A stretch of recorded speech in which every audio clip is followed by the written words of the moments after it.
Good morning. It is December 3rd, Sunday morning, 2023, and I'm on my way to work. Happy day 3 of Vlogmas / Vlogmica / I'm not sure when I'm ending it, so this might be Vlog New Year. I'm not really sure. My plan was to do the entire month of December, but I might want to take some time off.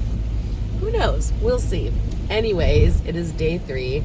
Yesterday, if you watched my video yesterday, you saw I was home all day, and it was perfect.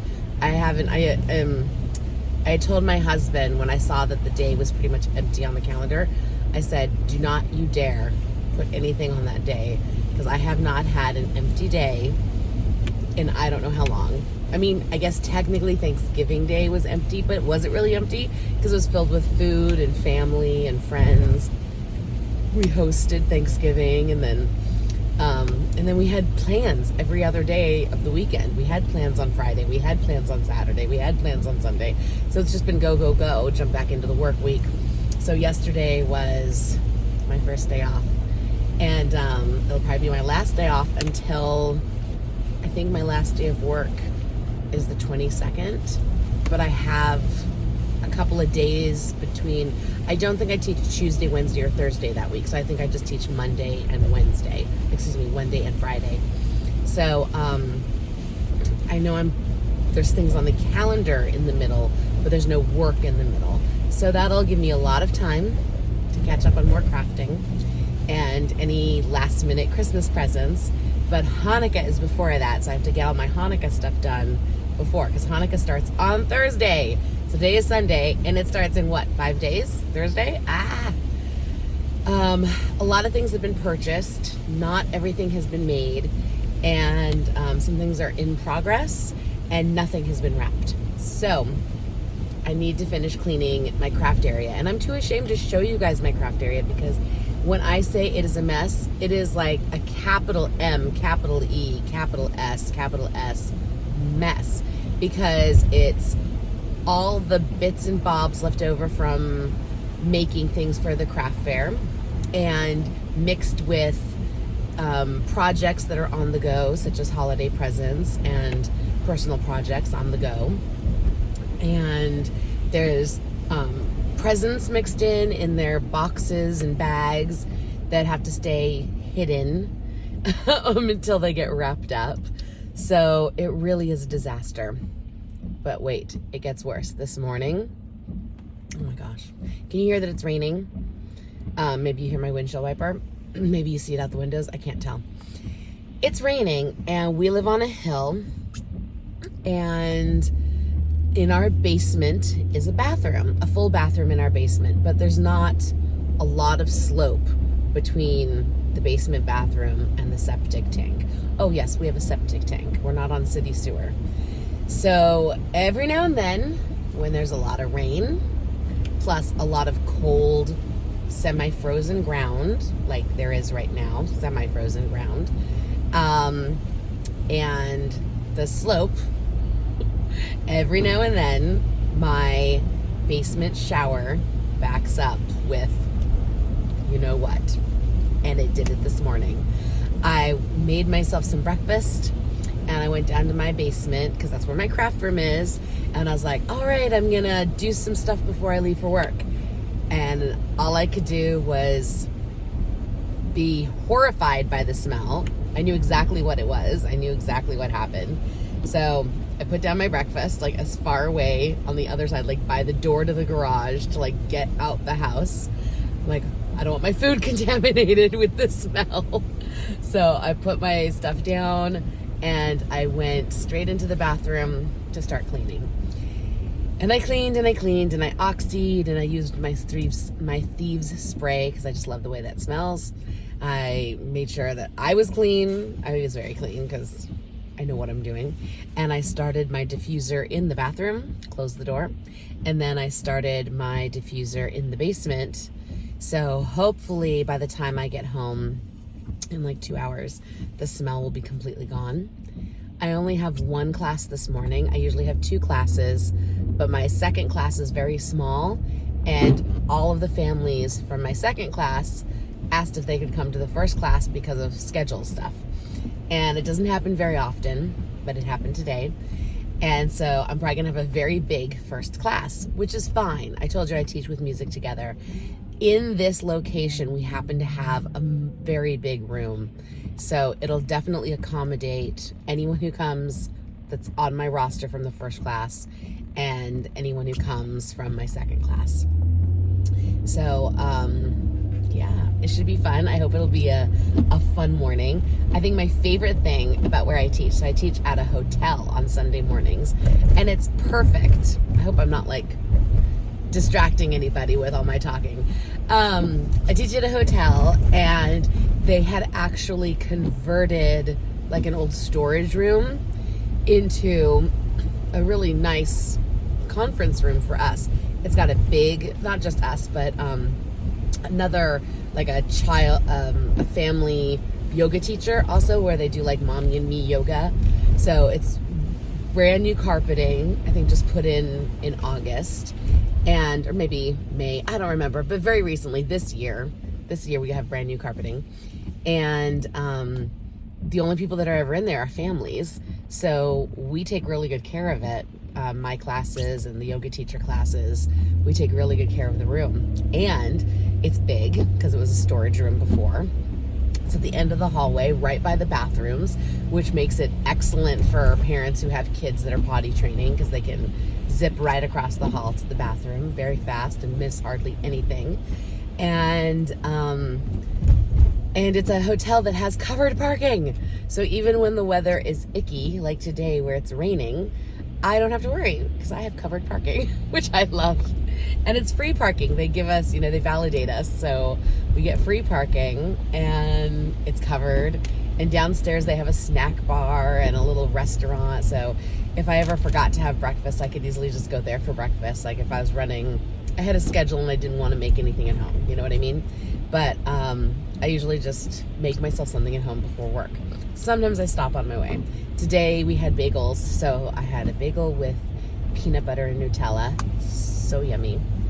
But maybe this is boring. I don't know. I hope this isn't boring.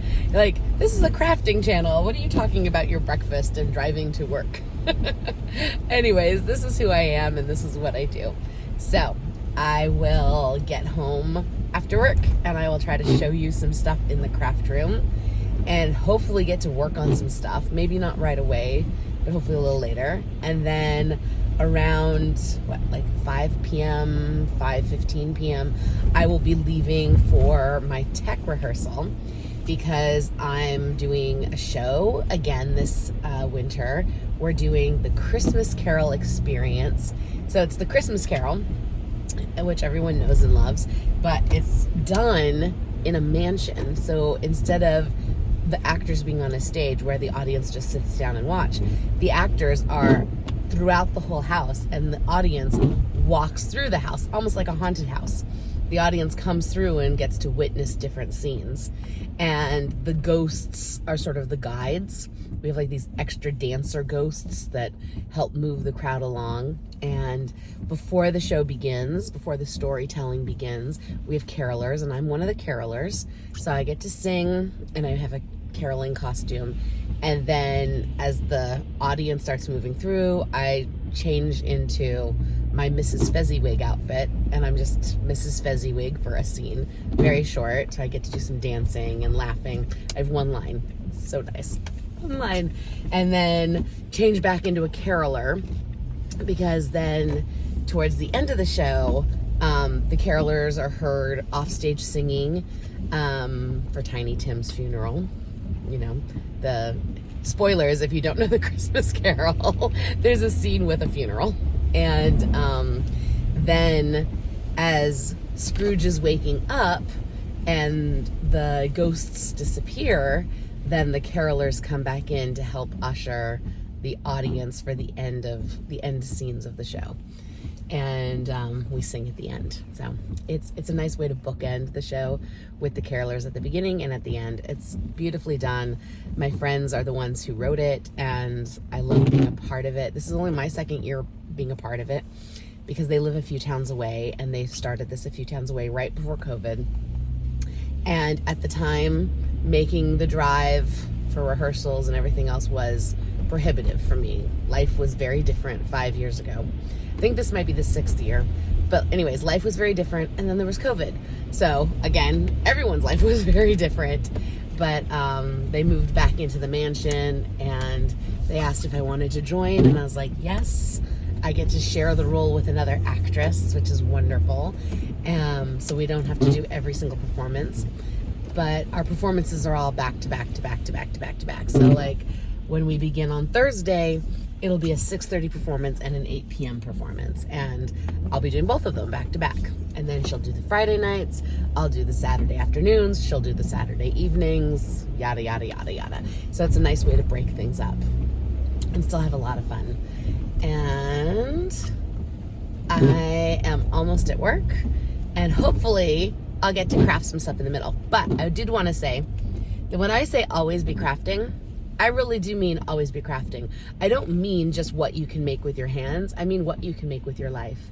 And I like to think of like how my job works, that I've crafted a work environment that works for me. You know, I have found employment, something that gives me money, which supports my family, but in a way that not only supports me emotionally and psychologically, but also works in my timing, my schedule, so I can have opportunities for other things.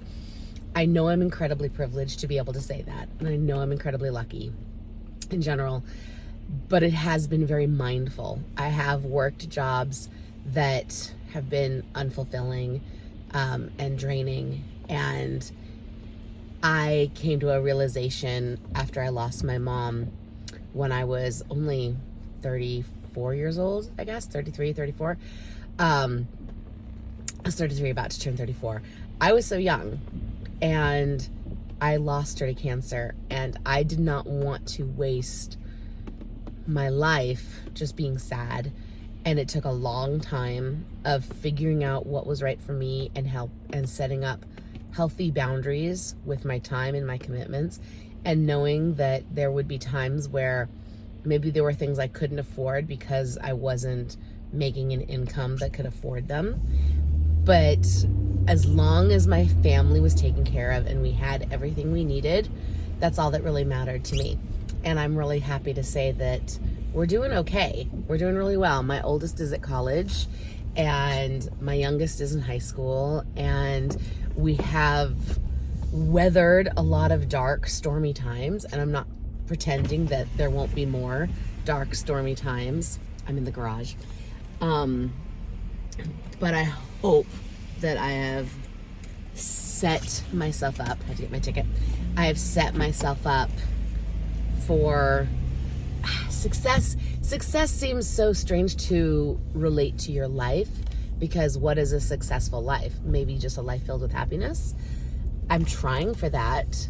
I'm trying really hard to have a life filled with happiness, but it's also very mindful. And everything I do and every person I encounter, I try very hard to be a positive influence and put a bit of positivity into the world, because there's a lot of sadness in this world, and there's a lot of things that happen that will take you down and mess with you and really exhaust you. And like I said, we have weathered some pretty dark storms, and there have been losses. I've lost both of my parents now. My mom when I was 33, and my dad, how old was I? It was 2016. So 7 years ago. So I just turned 41. So it's a lot to lose so early in life. But then I also know that, hey, I had them into my adulthood. They got to meet their grandchildren. So I'm really lucky, and not everyone gets to say that. Not everyone gets to say that they had parents that got to be grandparents. My husband, for example, he lost his dad when he was 12 years old. So he knows sadness and hardship and heartbreak much, and he had to learn that lesson at a very young age. So, again, we just try our best to be the best we can, and we have crafted a life for ourselves. And we're always, trying to recover from that post-traumatic stress that we all go through, and we all suffer from because of the traumas we've experienced. And I'm very lucky. I'm lucky that I have a partner. My husband is just like an amazing partner in life, and my kids are amazing. I love them. And I have made friendships that help support, and they just bring everything to the table, you know what I mean? And there have been friendships that I've had to let go because they weren't necessarily right for me, for them, for whoever. That happens, right? Some people come and go, some people come and stay, and it's okay. So I'm proud of the life that I'm crafting, because it's constant. It's not done ever, because things are constantly in change, in flux. So I'm very proud of the life that I've been crafting, and I'm proud of what I get to go do right now, which is make music with families with young children. And if anyone needs support, it's families with young children, because raising kids is hard. Raising kids is probably the hardest craft there is, and it's so worth it. And I get to be a part of that for them. That's enough. I've been blabbering on for over 16 minutes, and I'm at work, and maybe I'll pop back in later with some other updates. But if not, that's okay too. Maybe I'll see you later. Maybe I'll see you tomorrow. Thanks for stopping by. Like, subscribe, tell your friends. I'd love to grow my channel, and hopefully be able to earn a little income from the channel so I can get a new computer so I can make better videos. Maybe? We'll see. Have a great day, everybody. Thank you.